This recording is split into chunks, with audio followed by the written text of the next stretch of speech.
There was a man, one man, who made the entire Roman Empire tremble. He didn't attack from the east. He didn't come by sea. He crossed the Alps, in winter, with elephants.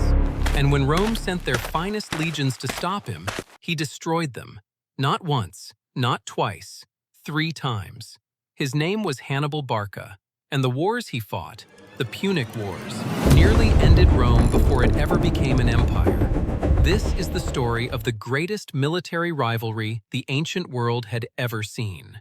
The rise of 2 powers. To understand the Punic Wars, you have to understand one thing. The Mediterranean Sea was the most powerful trade route in the ancient world.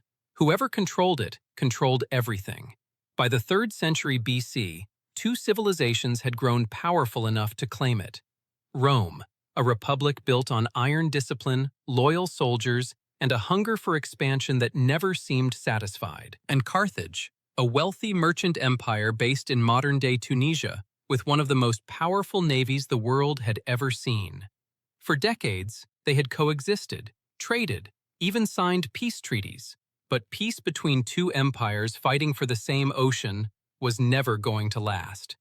The First Punic War, 264 to 241 BC. It started, as many wars do, over something small. A city in Sicily called Messana asked Rome for help against a Carthaginian-backed ruler. Rome said yes. And with that single decision, the 2 greatest powers in the Western world were suddenly at war. The First Punic War lasted 23 years. 23 years of brutal combat, mostly at sea. Now here's the remarkable thing about Rome. They had almost no navy. Carthage had dominated the seas for centuries. Their sailors were elite, their ships were faster, their tactics were refined. But Rome didn't adapt to the sea. Rome changed what war at sea even meant. They invented a device called the corvus, a boarding bridge with a spike, which they dropped onto enemy ships, locking them in place. Suddenly, a sea battle became a land battle. And land battles? Rome always won those. By 241 BC, Carthage was exhausted. They sued for peace. Rome won Sicily.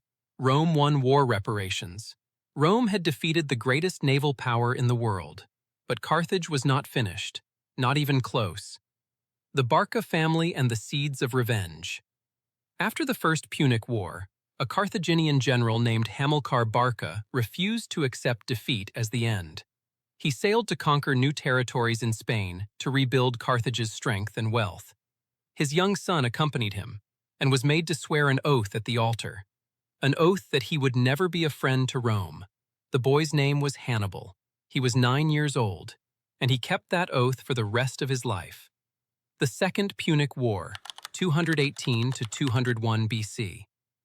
The Second Punic War is not just a chapter of history. It is one of the greatest military campaigns in all of human existence. Hannibal, now a brilliant general in his late 20s, made a decision that shocked the ancient world.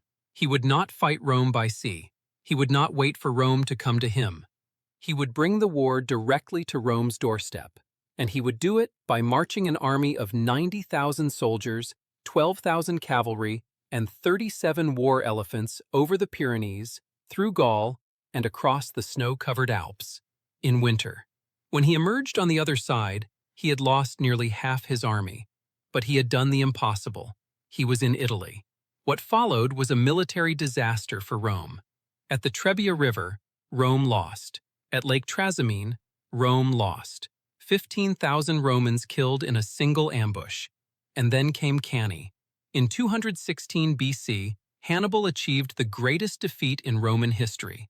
He surrounded a Roman army of over 80,000 men using a double envelopment, a tactic still studied in military academies today. An estimated 50,000 to 70,000 Romans died in a single afternoon.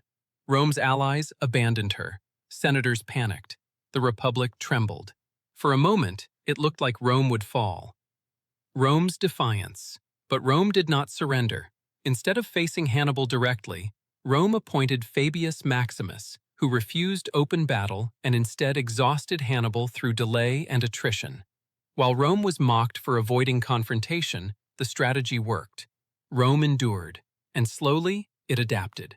Instead of chasing Hannibal in Italy, Rome struck at Carthage itself. A young general named Scipio Africanus rose to command, and he began to reverse the war. Scipio strikes back. Scipio studied Hannibal's tactics and learned from them. He drove Carthaginian forces out of Spain and then made a bold decision. He invaded North Africa. When Hannibal was recalled home after 15 years in Italy, he finally faced an enemy who would not be intimidated.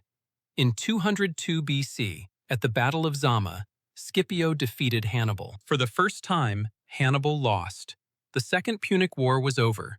Carthage was stripped of its navy, forced to pay massive tribute, and forbidden from waging war without Rome's permission. Scipio returned in triumph and became known as Africanus. The Third Punic War and Carthage must be destroyed. You might think Rome would stop there. It didn't. For years, the Roman senator Cato the Elder ended every speech with the same words: Carthage must be destroyed. In 149 BC, Rome got its chance. Carthage's defensive actions against a regional king violated the peace treaty. Rome declared war. The Third Punic War was not really a war, it was an execution. Rome besieged the city for 3 years. When the walls finally fell, the city was burned for 17 days. Carthage was erased. Conclusion: what it all meant. The Punic Wars lasted over 100 years. They destroyed armies, cities, and entire civilizations. But they also created something else. They made Rome into an empire. Before the wars, Rome was regional. After them, it was the dominant power of the Mediterranean. The struggle against Hannibal forced Rome to evolve, to build navies, rethink strategy, and produce commanders capable of rivaling the greatest general in history. Hannibal lost the war, but the world he forced Rome to become would shape civilization for centuries to come.